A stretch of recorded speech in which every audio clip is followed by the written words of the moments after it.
Hey guys, how we doing? And welcome to Slotcars. I've been quite busy in the shed. Been doing quite a lot of stuff that I haven't filmed actually. I just wanted to do stuff without having to stop every 2 minutes to film it and waffle on about what I'm doing. So I thought what I'll do is I'll just crack on, and then just every now and then I'll pop a little video up to show you what I've done. Really? How's that sound? Okay, so for today it is car park, new pit lane, and what else is there? Oh yeah, and I've moved the Doghouse, the magnetic racing kit. So I've been having a bit of a shuffle round. I mentioned it on previous videos. Andy Howard has sent me some more 3D printed stuff. It's absolutely cracking stuff, and he did tell me he's just bought a 3-colour 3D printer, so there's going to be some pretty quality stuff coming from Andy. So I'll show you what he sent, but thanks a lot, mate. Andy, as always way too happy to accept these things that you send me. It's brilliant, absolutely brilliant, and if I can plug them a bit on the channel, then I'm absolutely going to do that.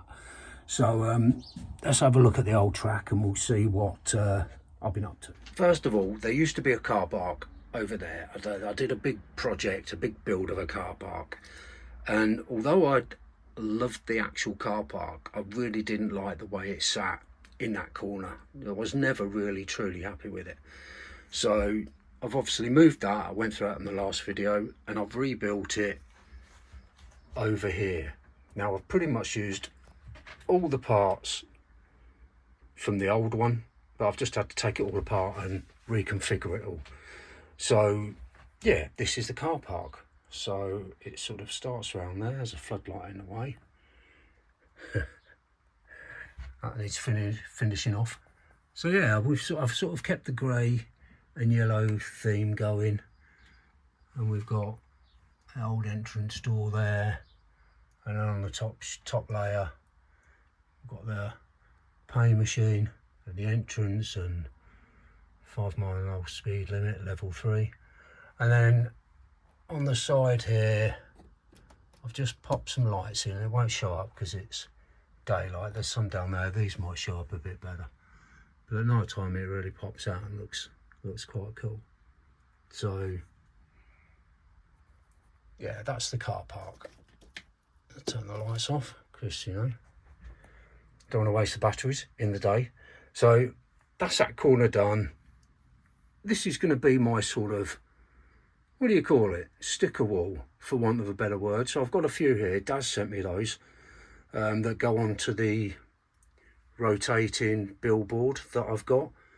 So these I can just take off and interchange as need be. So my gorgeous little grandson, he's my inspiration, so he's got to find a place on the wall. So yeah, there's a couple more spaces to fill, so if anyone's got any stickers they want going up there, chuck them in the post. Okay, right, over to this section. Now this is the new pit area, and I've been quite busy with this. Now Andy sent me that previously, I think I showed you that, and this shipping container that I need to paint. But this pit box is fantastic. I don't know, you're going to have to see through the crash fence that I put up. But it's absolutely brilliant, and the best part is you can actually shut the door. It's got a roller shutter door on it. It's so cool. It's really simple. It's just a little lever at the top, pulls back and forward like that. Brilliant, isn't it? And these are also from Andy, these little fences, as is the crash fence that I've just put along the front. So this can be sort of the pit area. These are the garage. I'm going to keep those garages. I did think about getting rid of them, but they can be like the ongoing works, and this can be the in-race garage. So they'll come along here and then pull in there and then pull back out onto the track. That's the general idea. So that's coming along nicely. The next thing I'm going to do is pop a couple of lights somewhere. I need to put a light in there. Not sure if that's staying there, but it works for the time being. I've got a little floodlight somewhere that I want to put here, so this can throw some light onto this area. And then previously we had the Doghouse here. Now that the Doghouse is one of my favourite kits, magnetic racing. I've said before, I love Breaking Bad, Better Call Saul, all those all those films, I love it. So I've now moved it over here, and because it's a bit wonky, I've built like a little decked terrace going around it, and I think that looks quite effective. I've got to wire up the lighting in there, but I can do that at the same time as I do the floodlight here, and I can link them up and link them to the circuit. So I think that looks pretty cool. It needs another coat of paint because it's a little bit touch and go. Painting foam board is always, you have to be patient, because the first coat is about getting it on so it binds for the next coat, because it's quite a glossy surface. So all in all, it's really coming together nicely, and I'm liking this.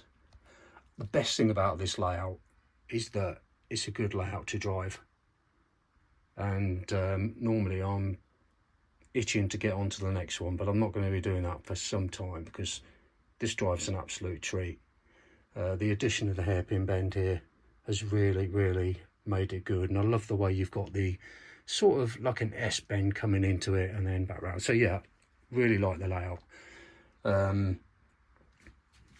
Really pleased with just using Arc 1 at the minute, to be fair. I've sold my digital power base, so that got sold recently.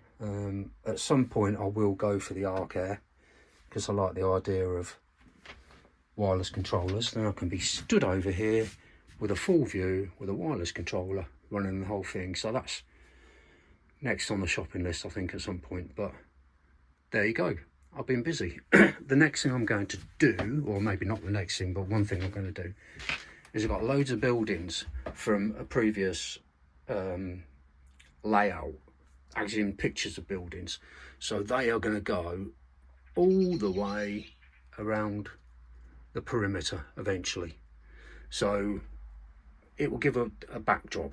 I think they're sort of New York buildings, but I'm happy to keep it as that. You know, it doesn't really matter what the buildings are. So yeah, that's going to go all the way around, and then bit of landscaping here. What else have we got to do? Oh, loads. We've got this little project over here that I need to do at some point. So this corner here, yeah, plenty of scope for work. So there you go, that's what I've been up to. Okay, well I think I'm going to call it a day for now. It's a short one, it's just a short update, you know, and I might be doing a few of these shorter videos for the next couple of weeks. Who knows? But anyway, I'm going to crack on and get the printer out and start putting a few buildings up. So I hope you've enjoyed this. Like I say, it's short and sweet. Thanks again, Andy, for the brilliant 3D print stuff. I really do appreciate it, buddy. So I'll add, I can't think straight today, I'll add Andy's details on the end of this video, because it's well worth checking out some of his stuff, and it's all pretty reasonably priced as well. So yeah, reach out. I hate that phrase, sorry about that. So have a look anyway, have a look. So thanks for watching, guys. You all take care, my friends. Bye bye.